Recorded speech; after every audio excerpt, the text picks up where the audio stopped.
And I'll close on this. It's maybe fitting that we just celebrated Simchat Torah because the great underdog of the high holidays, it's a often overlooked holiday that I love because it always is that border between the beginning and the end and the beginning. And while we celebrate the end of one mission, to build this space and this place, we celebrate the beginning of a new one, to fill it with people, with meaning, with lessons, and with progress. We move from the suffering to a place of understanding, and that is the greatest testament of all. And I also want to, just before I sit down, thank, I believe, one of our next speakers, our coming speakers, Tom Labange. This is in his district, and as you know, in the City Council, people work very closely with their communities, and things don't happen if we can't get the involvement and the support of the council member for the area. Tom Labange had to balance a lot of different things, but stepped forward in the face of a lot of criticism to say this should be here, this can be here, and this must be here. We wouldn't be here today without you, Tom, so thank you all very much. Thank you.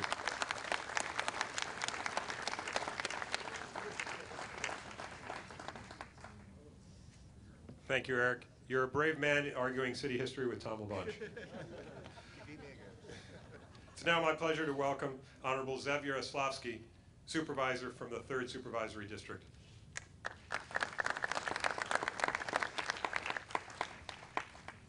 Thank you. There's not much left to be said, so I'm going to be very brief. But I do want to congratulate Randy and Jonah Goldrich and the whole group of dedicated people who had the vision to put this memorial here. And Hagi Belsberg, congratulations on capturing more than we could have ever imagined you could capture through this design. It's not only a great memorial to the greatest human tragedy in the history of mankind, but to trivialize it a little bit, it's also a great amenity to this park. And I think there were a lot of people who didn't think it was appropriate. I think they are proven wrong today, and congratulations.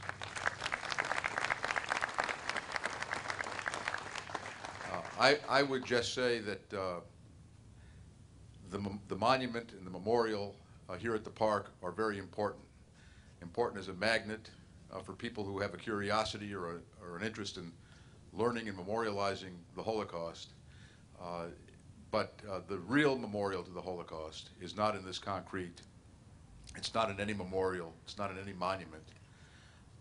It's in all of us as individual human beings. The survivor community is dying out. In 10 years, there will be no more survivors left. 15 years, 20 years, there will be no more survivors left. 25 years. I'm not going to get reelected this way. Yes. Well, I was never good at arithmetic, so seriously, the number of survivors among us has dwindled. It is up to the survivors' children's generation and the grandchildren's generation, the future generations, to carry on what Elie Wiesel called the most important element in humanity, and that is memory. That memory has to be carried on by individual human beings, you and I. Yes, the monument is important, and it will be important. But the real memorial to those who lost their lives in the Holocaust will be in what we do, the next generations do, to memorialize what happened and to ensure that it never happens again. Not for Jews, not for Africans, not for Bosnians, not for East Timorians, for nobody.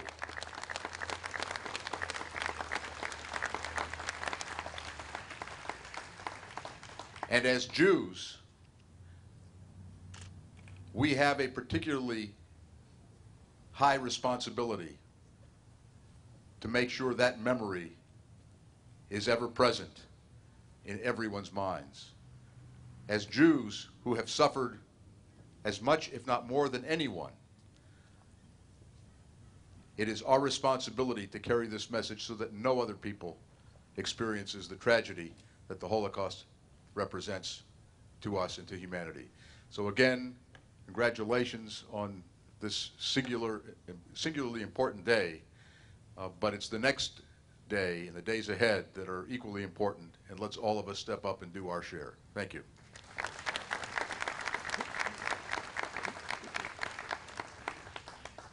Thank you, Zev. I'd now like to invite Honorable Michael Fuhrer, Assemblyman from the 42nd District and a good friend of the museums.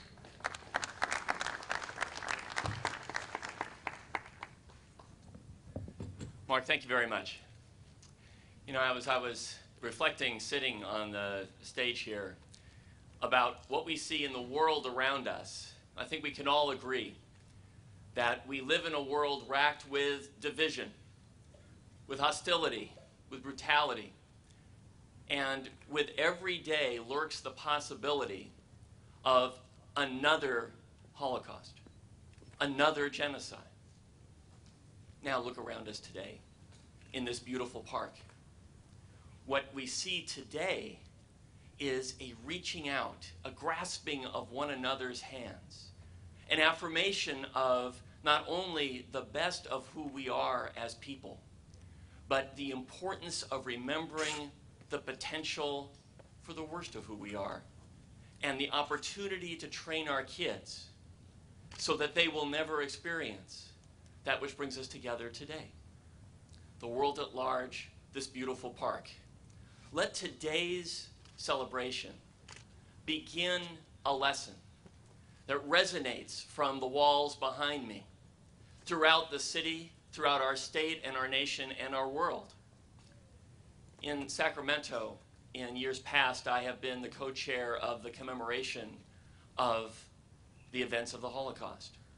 And every year we bring survivors and children who chronicle the stories of those survivors to the Capitol. And I have seen, as we've discussed here this morning, I have seen the imprint, the indelible mark that those stories make on those children. Those children will be the hope that carries forward to the next day and the day after that and the day after that. Today's a very special day for all of us. But I want to say a word as I conclude about some of our leaders here. You know, Randy and Mark are leaders in the creation of this museum, but they're also lawyers who have fought to assure that the rights of Holocaust survivors are vindicated. Jonah is a survivor himself. There's so much more to today than a building. There's continuity, there's history, and there is hope for tomorrow in continuing the fight for the rights of survivors, but continuing the battle to assure that the lessons of the Holocaust are always with us and never lost on any future generation. Thank you very much.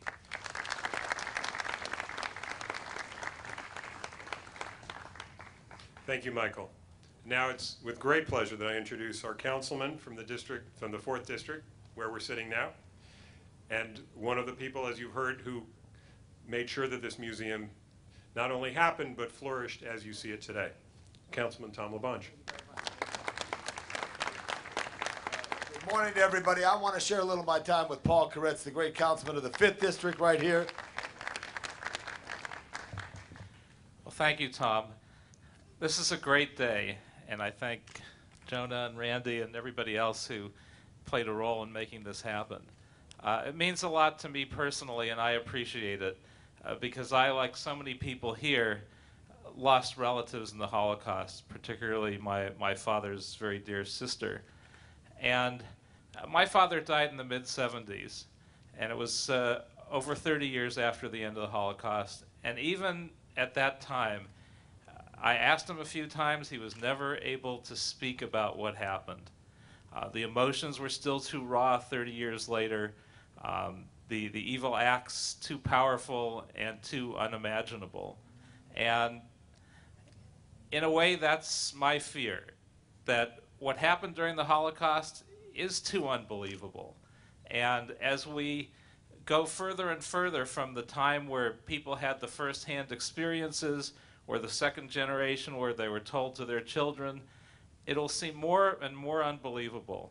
And it'll be easier and easier to make the argument that it was a convenient thing to have this story of the Holocaust, and Jews made it up for their own convenience. And we absolutely need to have a museum like this with the physical proof of the fact that the Holocaust happened, for that memory not to fade and for those lies not to become real and believed. And for us to keep the point and to value the moral that the Holocaust can teach us, those lessons, it has to be believed and it has to remain real. And I really believe this museum will do that. It's very important, not just to the Jewish community, but to the rest of the world.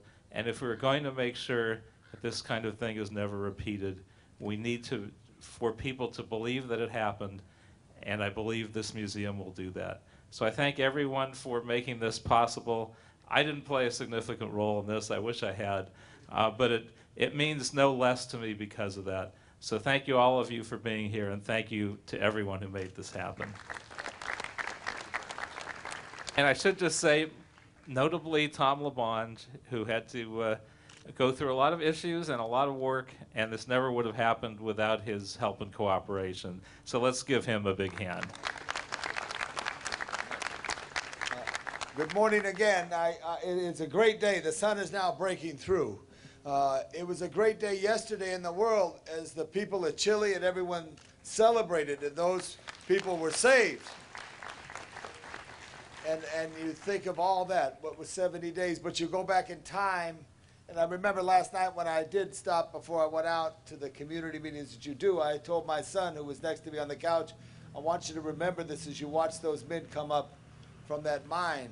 But at the same time, for all children, I want them to come here to the Los Angeles Holocaust Museum, to come here and learn. Mr. Cortinas, the great superintendent, as I greeted him today and we talked, and he said, external classroom. This is an external classroom for the children of Los Angeles. And thank you, Mr. Superintendent, for that. And I want to thank the late, great John Ferraro, who was my mentor, who was a councilman, who many of you have known, who really helped develop this park. This park was a benefit of a state bond to deal with the problem of flooding. This park was cut out to handle floods that come once every 100 years. This space was then created from the old Pan Pacific Auditorium, which some of us may have gone to as kids or older folks. But today, this creation on this space fits so well. And I want to signal out the great, great, great architect. Stand up again, if you would, for me there, Mr. Bellsberg, because this is what a great architect does. He takes a space and creates a greater space. And when you walk in from the west and you see the sunlight cast through and you see this monument that is here, it's so important to connect and remember. But I do want to mention John Ferraro because he loved this park and he loved you, Jonah Goldrich. He loved you a lot and he had a great relationship with people, which is so important. And I think that's the key as life goes on. I do want to say it's important to remember those who went before us and as they've done this work. So I just want to thank everybody today. I look forward to the yellow sea of buses. I'm proud to represent the city of Los Angeles. I'm proud to represent Griffith Park. I get very excited when I see a sea of yellow buses from LA Unified and other places at the zoo, at the observatory. And now I'll see him, Serena Fisher, director here at Pan Pacific Park. So I do want to thank someone who never gets thanked, who I argue with more than not, Mark Brown, the city attorney who handled it. Give Mark a big hand. And his former city attorney of Los Angeles, Rocky Delgadillo, give him a hand because he approved it. I do want to salute the great city attorney now, all the way from San Pedro, Carmen Tutanich, right here, who's joining us. And a colleague on the city council, now the city controller, who did so many helpful things as I and she worked together, Wendy Gruel, our city controller.